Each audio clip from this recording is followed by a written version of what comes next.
Noong 2024, pumalo na sa higit 112.7 milyon ang kabuuang populasyon ng Pilipinas, batay na rin sa datos ng Philippine Statistics Authority hanggang July 1 ng nasabing taon.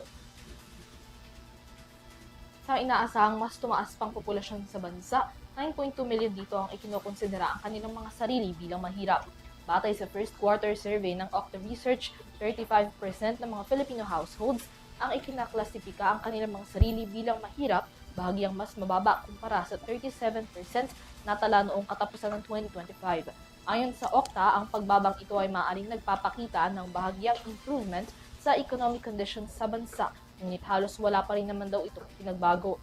Pinakamataas ang self-rated poverty sa Mindanao na may 56%, sinundan ng Visayas na 44%, Balanced Luzon na may 25% at Metro Manila na may 21%.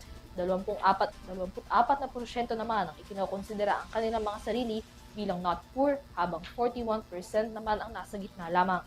Samantala, 31% o halos 8.1 milyon ng mga Pilipino ang food poor, na mas mataas kumpara sa datos noong Disyembre 2025.